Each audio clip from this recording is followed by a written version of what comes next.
Olá, pessoal. Então a gente vai dar sequência hoje à nossa oficina de aprendizagem relacionada às queimadas na Amazônia. Lembrando que a nossa pergunta inicial é se as queimadas na Amazônia influenciam o clima no sul do Brasil.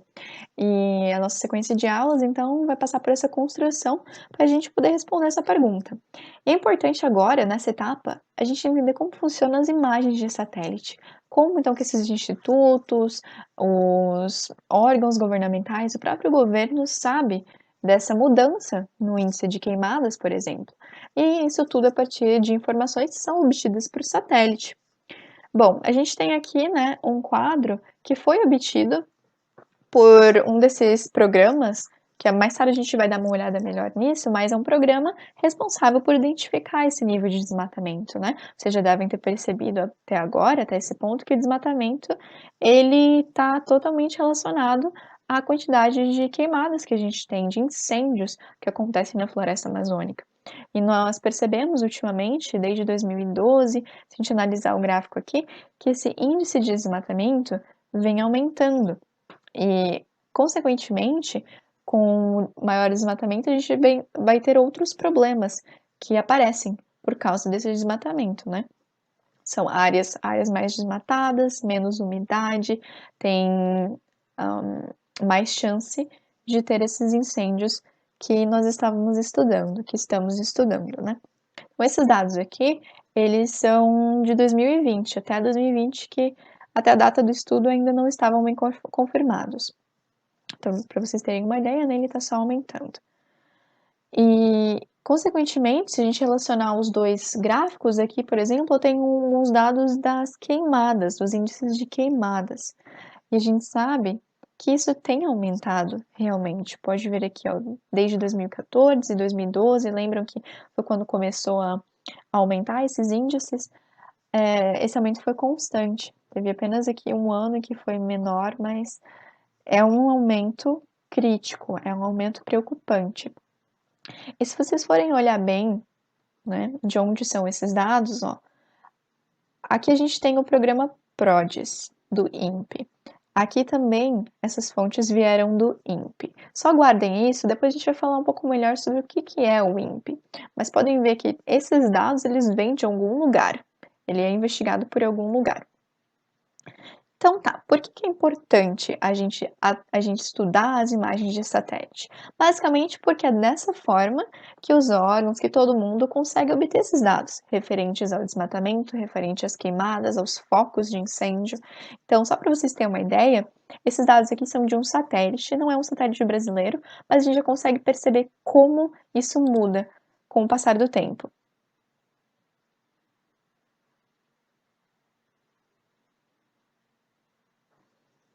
Então, aqui a gente tem essa diferença de 3 anos. E esse satélite bateu fotos da mesma região durante 3 anos, épocas diferentes, claro. Pode ver aqui que está passando pelo ano todo, agosto, setembro e maio. A gente tem a passagem de nuvens, tem uma mudança ali na umidade e tal, mas o importante é que é o desmatamento mesmo.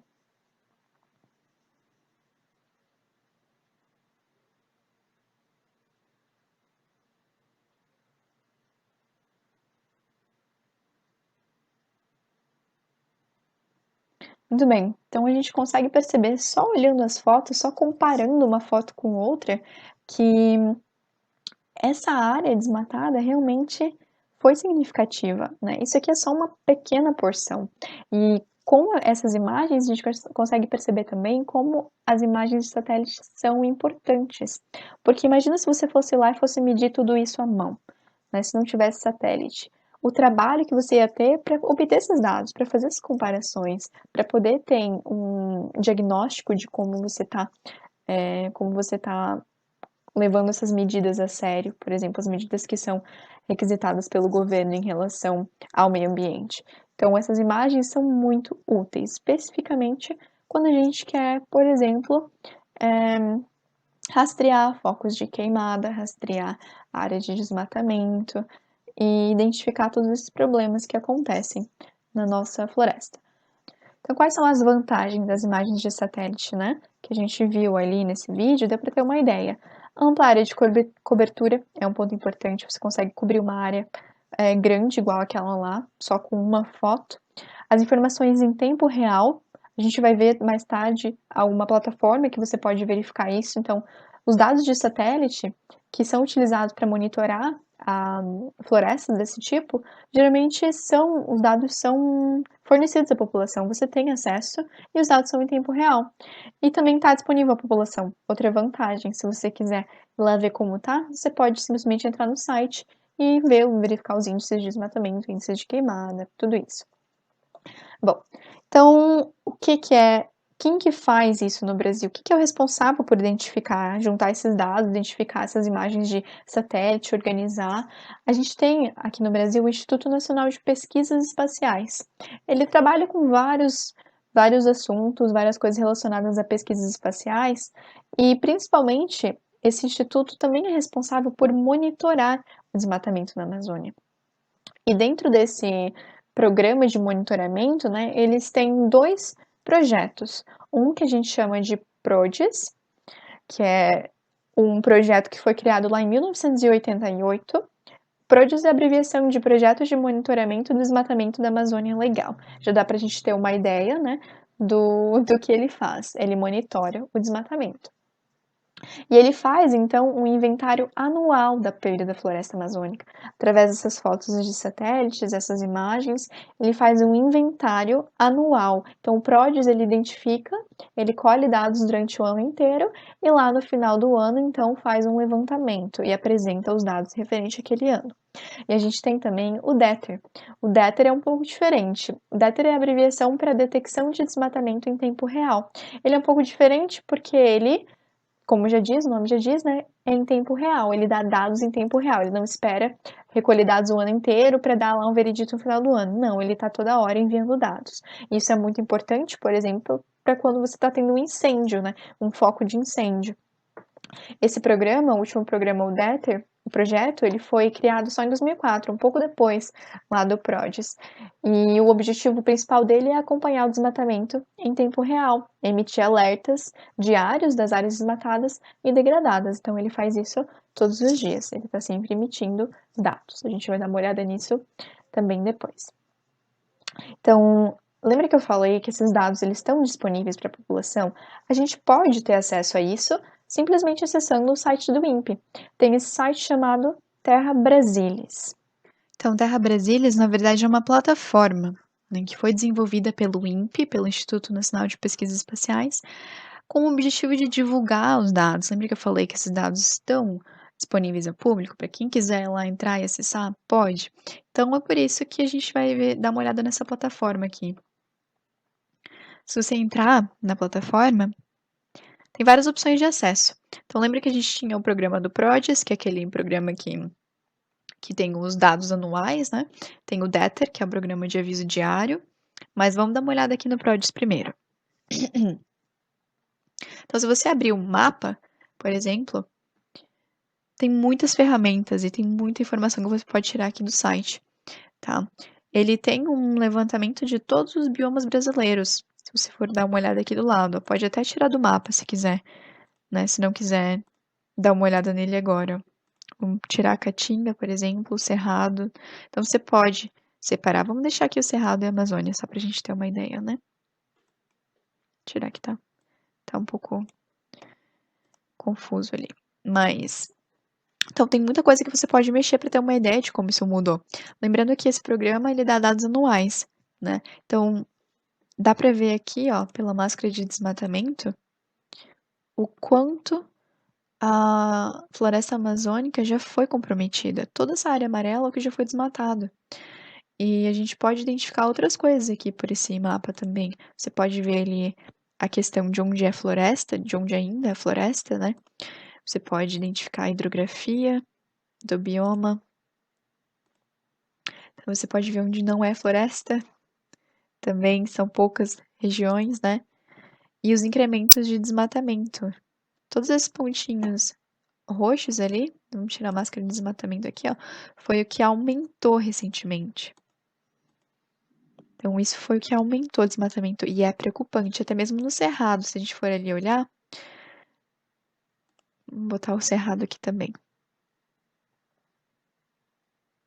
Tirar os estados, os municípios, máscara de desmatamento, hidrografia. Então aqui é quanto aumentou.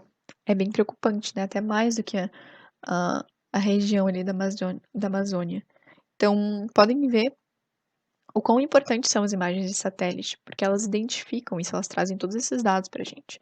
Claro que dá para acessar também a dashboard, que é onde tem as informações, né? Não é um mapa em si, propriamente dito, mas você tem muitas informações aqui também. Todos aqueles gráficos que a gente vê por aí, ó, são tirados daqui. Então, você pode separar aqui a Amazônia Legal, a Amazônia, o Cerrado. Você tem aqui, vamos pegar a Amazônia em geral. Você tem um gráfico específico para ver de todos os anos, ó, o quanto aumentou. Você tem um índice com os estados que mais desmataram, com maior desmatamento por área, né? Você tem vários tipos de gráfico, várias informações que você pode tirar daqui. Por estado também você pode ver, colocar filtros, ver por município também. Aqui é um mapa de incremento, foi os lugares que mais aumentou. E a gente pode também ver os dados do DETER. O DETER, lembrando que ele emite avisos diários, né? Alertas e avisos diários. Então, todos esses pontinhos aqui, ó, são alertas, são avisos que são emitidos pelo programa automaticamente, quando tem alguma atividade suspeita na região. Desmatamento ou algum foco de incêndio. Então, da mesma forma, é uma plataforma bem completa e você pode acessar a gráficos de focos de queimada também. Então, se você entrar aqui, ó, nessa parte de foco de queimada, vai chegar nesse lugar aqui. A gente pode observar a diferença entre os focos, a quantidade de focos de queimada identificados aqui, ó. Isso oscila, né? Podem ver que tá totalmente relacionado à época do ano. Quanto mais seco, mais vão ser os índices de queimada, tanto por ação humana, né, quanto alguns incêndios acidentais, mas lembrando que pelo que a gente estudou até agora, né, isso é muito difícil de acontecer naturalmente. E claro, a gente pode também acessar aqui do DETER os gráficos. Não precisa necessariamente olhar lá pelo mapa, se não quiser, né? Então, sempre tem essa opção aqui. Então, nessa página, a gente pode identificar várias coisas também. Você tem acesso a gráficos, e lembrando que o DETER, como os dados são diários, tem muito mais informação, né? Você não tem só aquelas informações por ano, tem aqui por dia, por exemplo. E tem muita informação, pessoal. Tem relação de municípios com maior área de desmatamento, você tem área de proteção com maior área de desmatamento. E tem muita informação aqui no site. Você pode ficar muito tempo mexendo aqui, dando uma olhada em tudo de informação que a gente pode tirar daqui, né? Então fica a dica caso vocês queiram dar uma olhada depois. Bom, mas a gente ainda não terminou, tem algumas coisas a mais para falar. A gente viu lá a plataforma, viu como esses dados ficam disponíveis à população, né? Mas como que esse instituto, o Instituto de Pesquisas Aeroespaciais aqui, né, consegue esses dados? De onde vem esse satélite, né? Claro que não é todo país que tem autonomia para enviar um satélite para o espaço para poder identificar, tirar essas fotos o dia todo, né? Mas geralmente acontece em parcerias. Por exemplo, o PRODES, esse programa, o PRODES, né, ele utiliza imagens de diferentes satélites. Ele utiliza imagens do Landsat da NASA, do Cybers 4, que é uma parceria entre Brasil e China, já é um satélite que foi construído com uma parceria de Brasil e China. Tem outros satélites, como o Sentinel da União Europeia, que também é utilizado. E, recentemente, o Brasil enviou um satélite chamado Amazônia 1. Foi agora, num foguete para o espaço. E ele já vai passar a ser utilizado para esse tipo de atividade também, monitoramento. Entre outras, claro, entre outras atividades. E o DETER, esse programa, né, que emite avisos diários, ele utiliza sensores desses satélites, especificamente do Cybers-4, que é esse satélite que é uma parceria do Brasil e da China. Então, entre outros sensores, né, mas o mais importante é um sensor desse mesmo satélite aqui, que emite essas informações em tempo real, aqui para o Instituto de Pesquisas, Instituto Nacional. Só para ilustrar um pouco melhor, o Landsat, por exemplo, ele foi enviado pela primeira vez, foi o primeiro satélite a ser enviado para orbitar a Terra em 1970, durante a Guerra Fria. E desde 1970 ele vem sofrendo modificações. E diferentes versões do Landsat foram utilizados, né? Então, primeiro foi o Landsat 1, agora a gente já está no Landsat 8. E alguns desses satélites podem durar anos orbitando a Terra. Depende do propósito dele, depende do lançamento, de muitos fatores. Mas existem muitos satélites orbitando a Terra, né? E esses satélites, por exemplo, eles estão em alturas diferentes. Satélites que estão em alturas mais altas, né, mais longe da superfície terrestre, digamos assim, eles geralmente são geoestacionários. Eles acompanham o movimento de rotação da Terra, ficam mais fixos em um ponto. Esse tipo de satélite já é mais utilizado, por exemplo, na meteorologia, para previsão do tempo, esse tipo de coisa. Já outros satélites que ficam em alturas mais baixas, mais próximo da superfície terrestre, né, eles têm geralmente uma órbita circular. E cada satélite tem o seu período, né, o tempo que ele leva para dar uma volta completa na Terra. O Landsat, por exemplo, se a gente for ver aqui, ó, ele passa numa mesma área a cada 16 dias, né? Enquanto ele está passando pela Terra, ele vai batendo fotos, tirando fotos. E, e esse levantamento, então, é feito no final do ano, ou essas informações são enviadas ali todos os dias, dependendo do propósito, né? Mas isso, isso depende do satélite, depende do tipo de programa que utiliza as imagens dele, né? Só que cada satélite tem o seu tempo, né, de órbita na Terra. Tem satélites que são geoestacionários, mas esses já não são mais utilizados para sensoriamento remoto, que é o nosso objetivo de estudo aqui. Então, como a gente consegue essas imagens, né? A gente sabe que é através de satélites. Mas como aqueles satélites chegam lá, como que a gente utiliza, qual é o princípio de funcionamento deles, a gente poderia ficar falando aqui o dia inteiro, mas para tentar resumir um pouco, esse tipo de satélite é chamado de satélite de sensoriamento remoto. Ele tem sensores, né? Através de sensores, é que ele capta as informações necessárias para fazer todo esse tratamento de dados e enviar os dados para o programa que vai analisar esses dados, ou para o instituto, para a instituição responsável por aquele satélite. Então, esses dados são captados pelo satélite, né, pelos sensores do satélite, são processados, geralmente por programas, e são enviados para a Terra, são enviados onde eles vão ser analisados, né? Vai ser direcionado para cada propósito. Então, a gente sabe que esse tipo de satélite é chamado de satélite de sensoriamento remoto, apesar de ter vários outros tipos de satélites de comunicação, né, mais utilizados para meteorologia também, mas esse é o nosso foco de estudo aqui. E para a gente entender como que essa informação vai ser captada pelo satélite, nós precisamos revisar o conceito de onda eletromagnética. Então, uma onda eletromagnética é uma onda que transporta energia. Ela não transporta matéria. E ela pode se propagar no vácuo ou em qualquer outro meio material. Lembrando, né, que a onda eletromagnética vocês já devem ter estudado, mas é um conceito muito importante para a gente revisar aqui, para entender como essa informação é captada pelos satélites, né? Então, numa onda eletromagnética, a propagação dela acontece através da oscilação de um campo elétrico e um campo magnético, igual vocês estão vendo aqui. A gente tem um campo elétrico numa direção e o campo magnético em outra direção de propagação. E é assim, então, que a onda consegue transportar energia, consegue transportar informação. Essa onda tem muitas características e ela pode variar muito na natureza dela, né?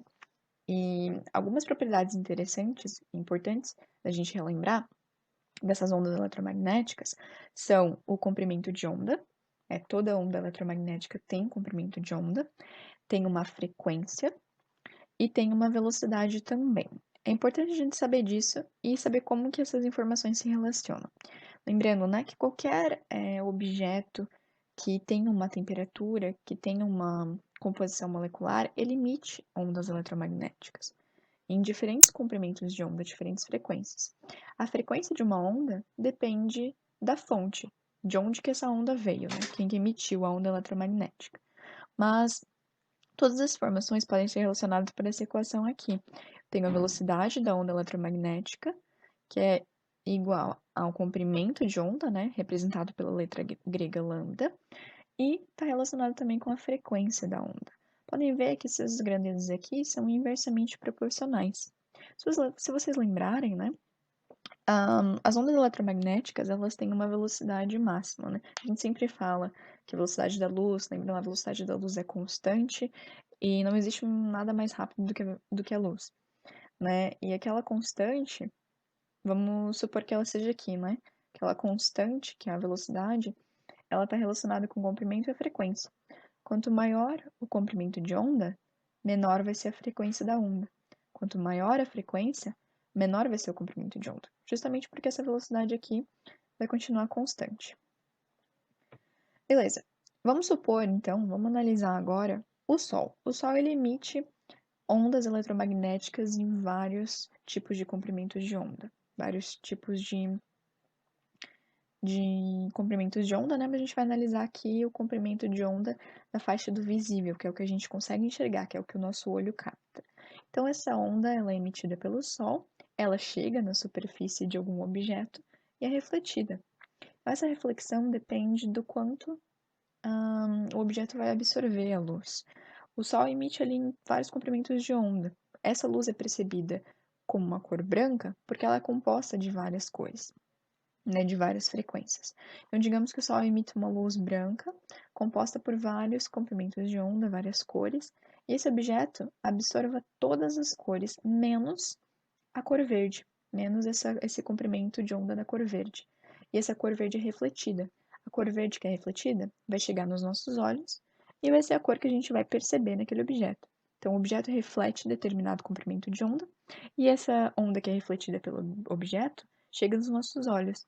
E é assim que a gente vai perceber aquele objeto, daquele tipo de cor, né? Então, uma superfície branca, por exemplo, ela vai refletir todos os comprimentos. Uma superfície preta vai absorver todos os comprimentos de onda. Por isso que quando a gente utiliza uma camiseta preta no sol, fica mais quente, porque a cor preta, né, o material que tem essa cor preta, a gente enxerga dessa forma porque ele absorve muita energia. Ele absorve todas as cores.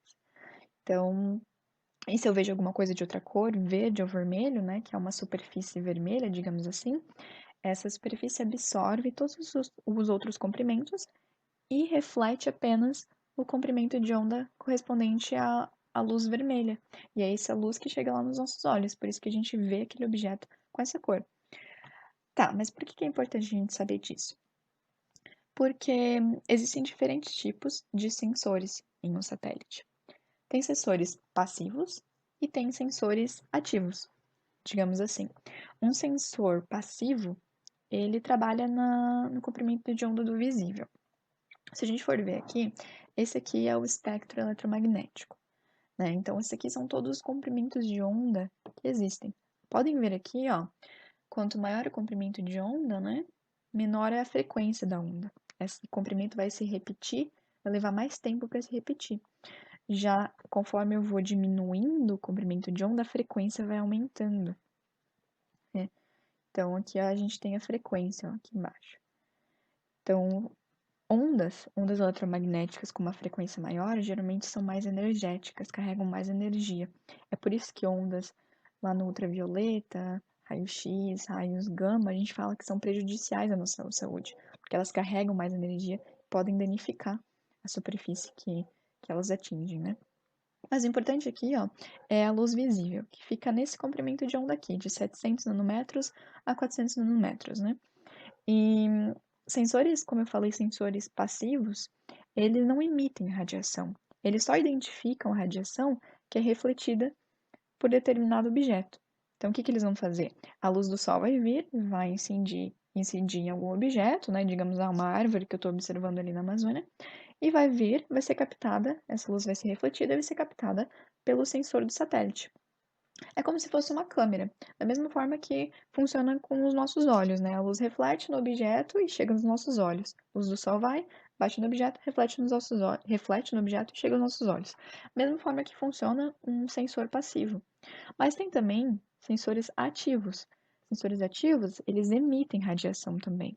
Então, é o que acontece com radares, por exemplo. O radar, ele emite uma onda eletromagnética. E essa onda eletromagnética vai chegar em algum objeto, vai ser refletida e vai voltar para o radar. E é assim, de acordo com a velocidade daquela onda, com o tempo que ela levou para atingir o objeto e voltar, o radar pode tirar algumas informações, né? O sensor tira informações dessa, dessa onda que foi refletida e voltou para ele. Então, basicamente, né, um sensor ativo, ele emite radiação também. Ele não só capta aquela radiação que é refletida, né, que incide no objeto e é refletida, que é a radiação do Sol. Ele também emite a própria radiação. E a gente tem, então, sensores que funcionam em diversas formas aqui, diversas linhas desse espectro, né? Principalmente micro-ondas. Então, os radares funcionam com micro-ondas, né? Eles emitem micro-ondas, esses micro-ondas incidem em determinado objeto, voltam para ele assim que ele identifica uma região, tira informações daquela região.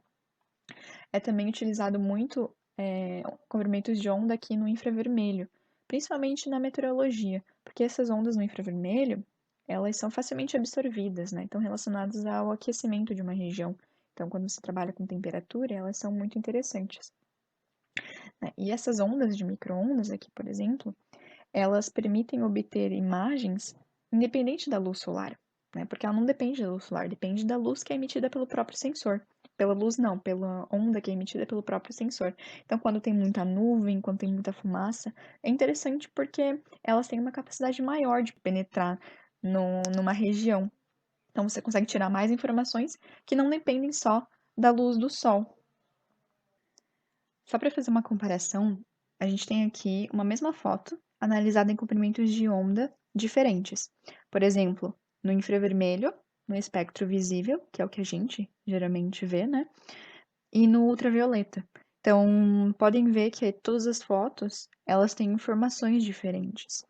E por isso que é interessante que hajam sensores, né, que trabalham nessas faixas de comprimento de ondas diferentes, justamente para poder coletar informações diferentes. Quando você vai analisar uma estrela, por exemplo, e um telescópio, né, o sensor daquele telescópio que está analisando aquela estrela, consegue identificar a composição da estrela, por exemplo, consegue identificar a temperatura, consegue identificar muitas outras informações que a gente não pode obter simplesmente no espectro visível. Então, é bem interessante ter toda essa possibilidade de utilizar outros comprimentos de onda também.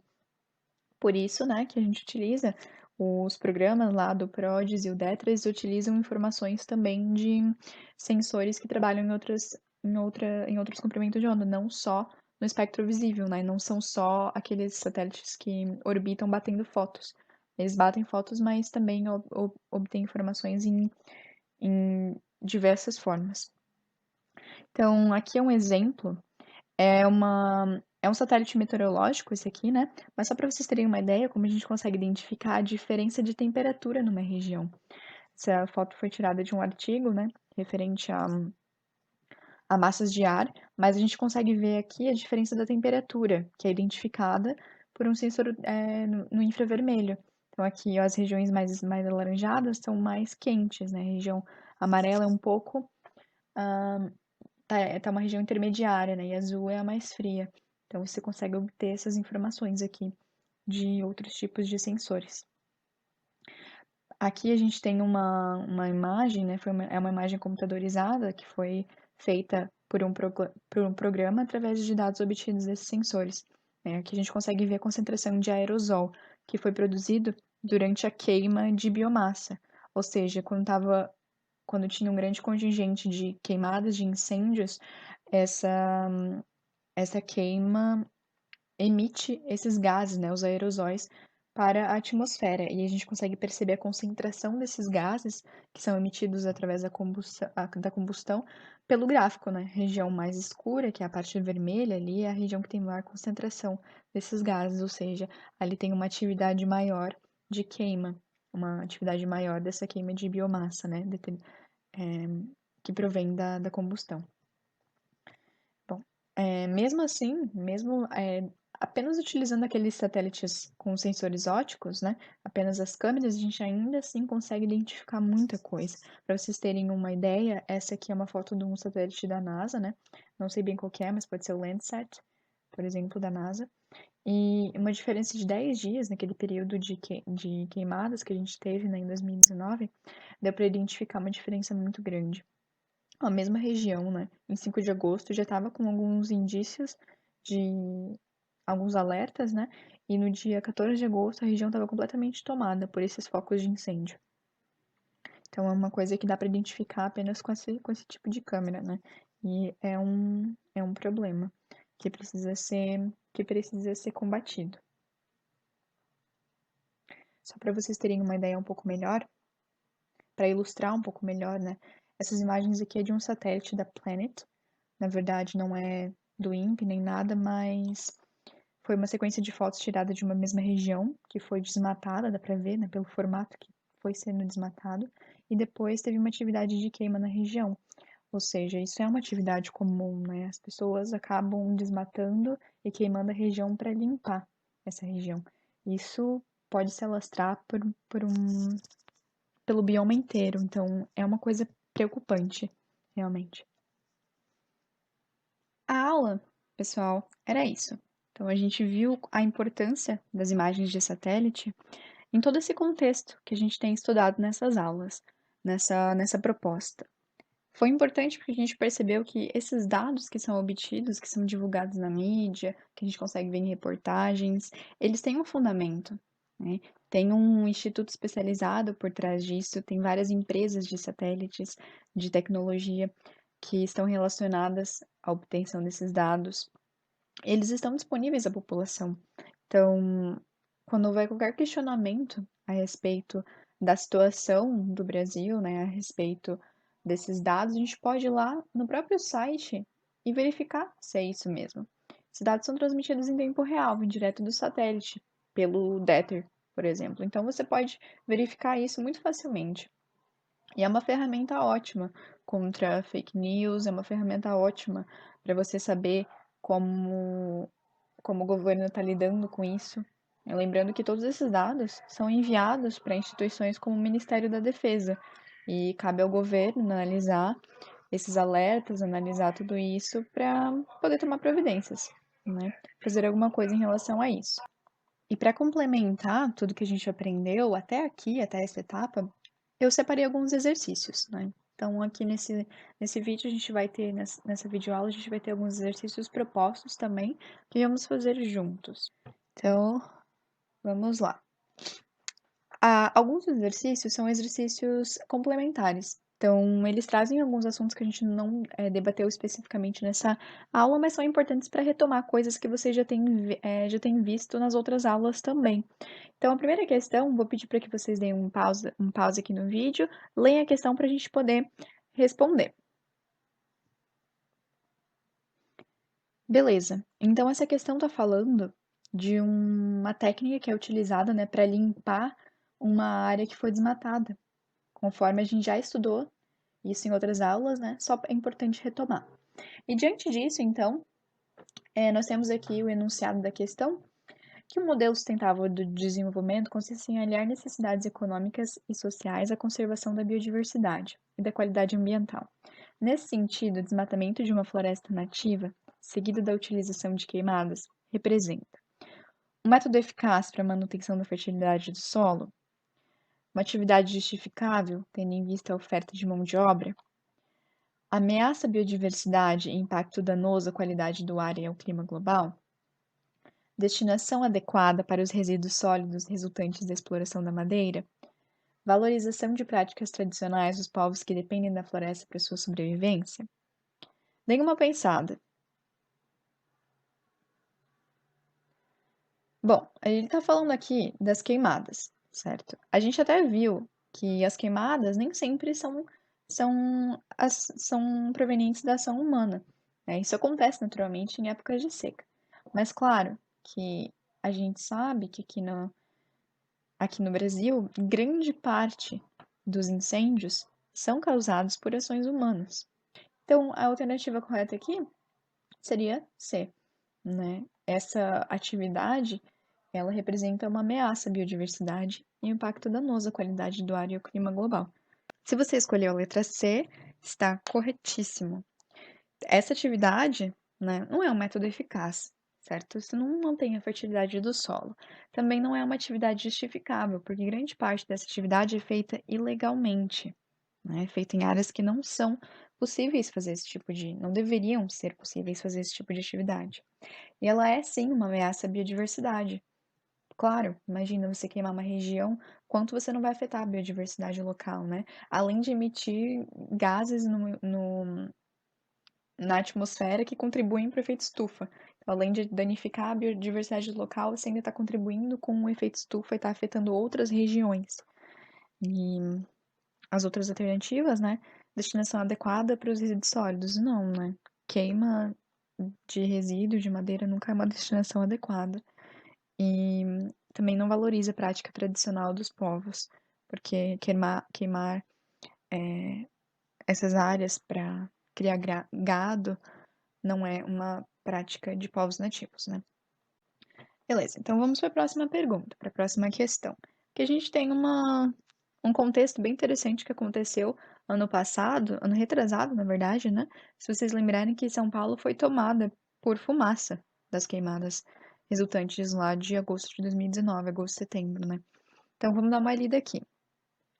Em 19 de agosto de 2019, moradores de São Paulo ficaram assustados com o final da tarde que escureceu grande parte da cidade.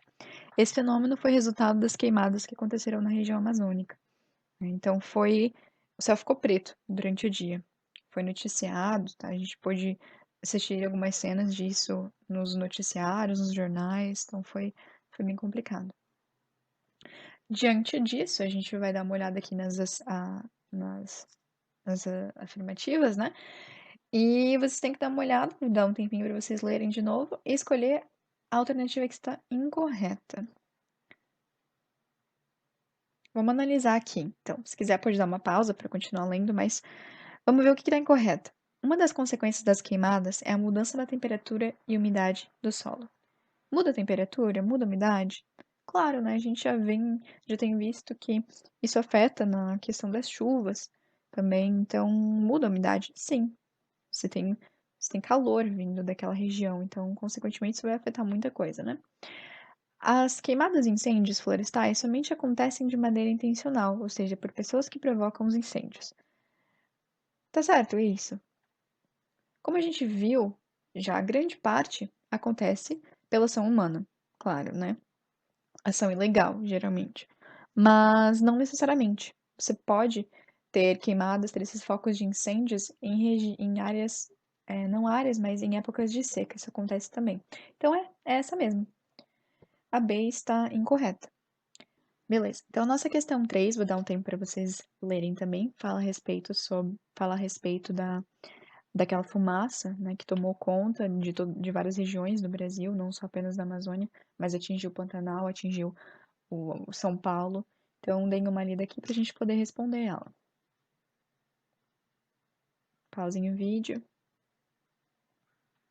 Ok, então aqui pelo texto a gente consegue ver, né, que a socióloga Rosângela Barros está falando sobre como ela foi afetada pela aquela camada de fumaça que chegou até Campo Grande, né? O que que isso significava. E comentou também, né, segundo ela, que a maioria desse tipo de acontecimento é decorrente das ações humanas, né? O que a gente já vem estudando há bastante tempo. E é uma técnica arcaica de queima, de limpeza de uma região, que tem muito mais pontos negativos do que pontos positivos. Beleza, então vamos lá para nossa questão. A gente tem aqui as alternativas, né?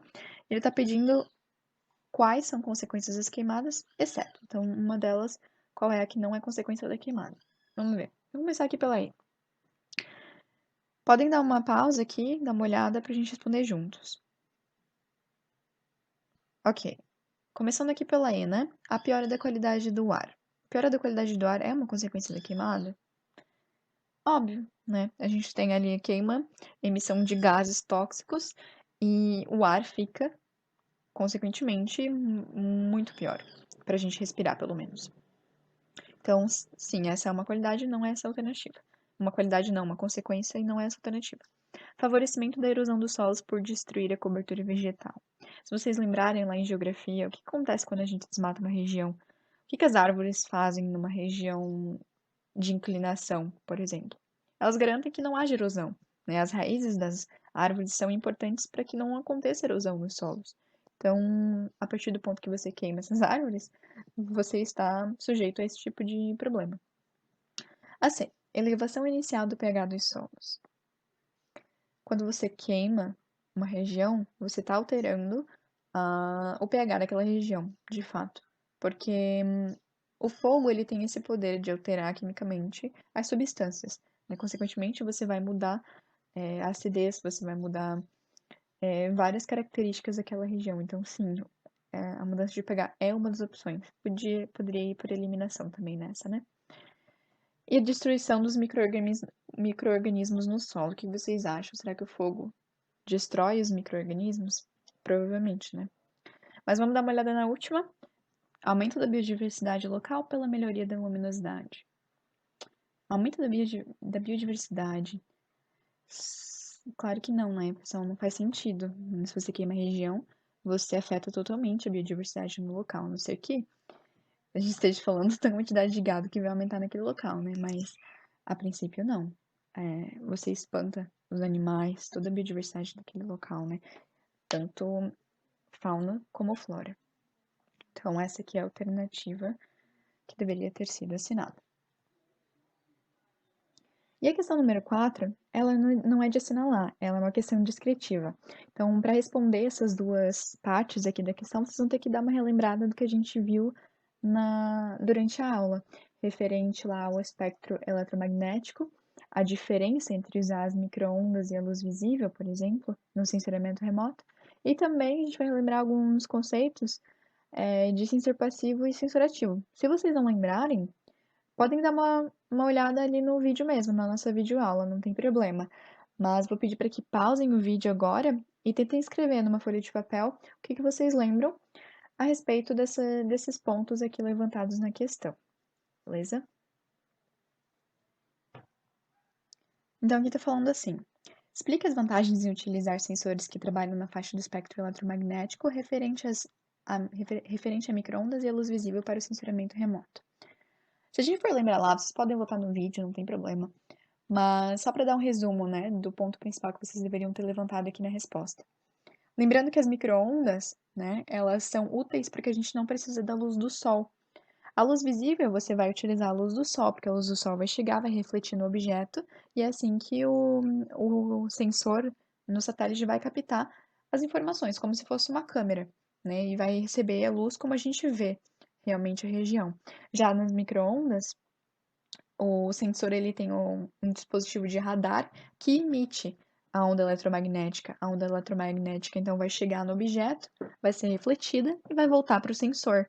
E aí o sensor vai captar essa onda e pode identificar características do objeto de acordo com as informações dessa onda que ele captou. Então essa é a diferença na utilização dos dois comprimentos de onda, das microondas e do espectro de luz visível. E na número 2, qual a diferença entre um sensor passivo e um sensor ativo? Basicamente aqui, o sensor passivo, ele é um sensor óptico, né? É aquele dispositivo que trabalha com a luz visível, igual a câmera, como a gente comentou antes.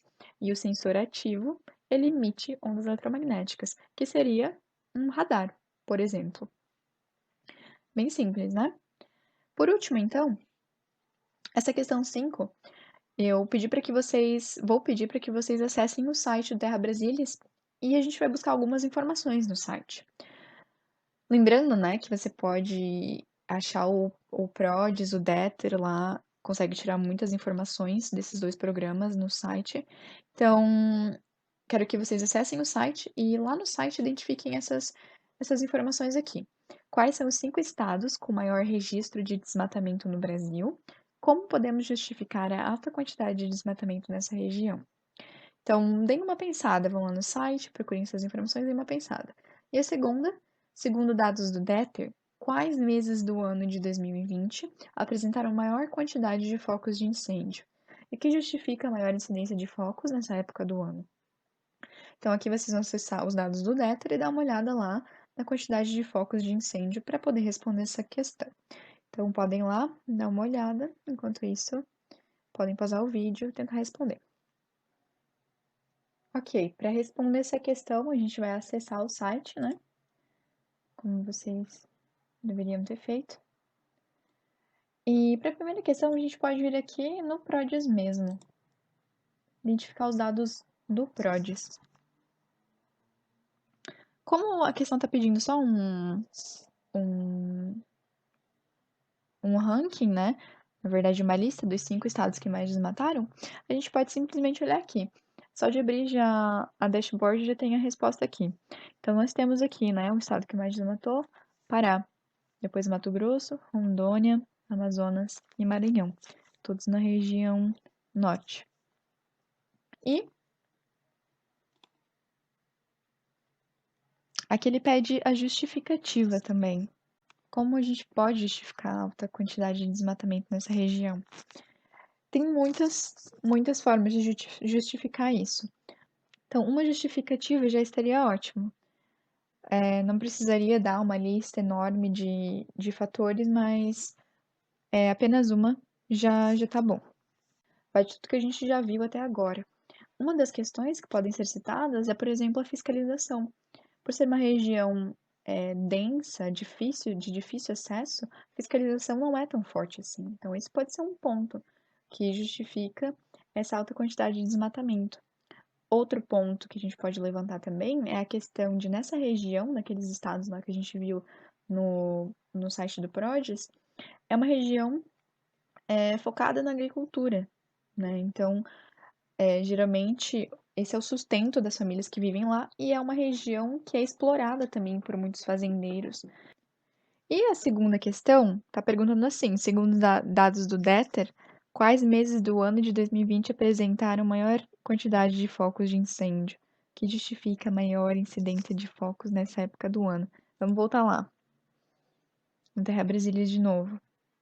Então, ele está pedindo focos de incêndio, né? A gente consegue ver aqui pelo DETER. Vamos abrir aqui. Dashboard do DETER. Se você vier aqui em cima, aqui na parte de gráficos, a gente consegue alguns dados de focos de queimada. E dá para ver bem claramente aqui nesse gráfico, ó, pessoal, de 2019 a 2021, quais são as épocas do ano que tem maior incidência de focos de incêndio, focos de queimada, tá? Ele diz aqui também, ó, desmatamento consolidado, desmatamento recente, floresta primária e outras informações. É um gráfico bem completo, mas se a gente for observar, se você tivesse dado uma olhada antes, os meses, né, que tem essa maior incidência seriam aqui, ó, julho, agosto, setembro, outubro e novembro também. Por quê? Né? Porque nessa época do ano é inverno e é quando é a época mais seca, quando a gente tem época de seca. E isso contribui, sim, para o número de focos de incêndio, até quando não é uma coisa acidental, quando foi causado pela ação humana, isso tem maior capacidade de se alastrar. Então, essa seria a justificativa, né? Por causa da seca. Podem ter interesse no terreno para plantar commodities, né? Grandes plantações de commodities, ou eles podem ter interesse na região também para criar rebanhos. Então, podem ser vários motivos, tá? Você podia aqui ter citado apenas um, que já seria bom. Então, a gente pode falar da fiscalização, a gente pode falar de como a agricultura é forte na região, a gente pode falar de como é fácil você extrair madeira legalmente. Então, tem vários motivos, pessoal. mas o importante aqui é que você lembre de um deles. Beleza, então a partir disso a gente vai poder encerrar essa aula de exercícios, né? Aprendemos bastante coisa sobre as imagens de satélite, como são obtidas as imagens, como são obtidas todas essas informações que estão disponíveis para a gente em um site bem dinâmico até. E relembramos também, aproveitamos para relembrar algumas coisas das aulas anteriores. Essa aula vai ficar por aqui, mas continuem acompanhando aí as próximas etapas, que ainda tem muita coisa interessante para ver. Beleza, pessoal? Tchau, até mais.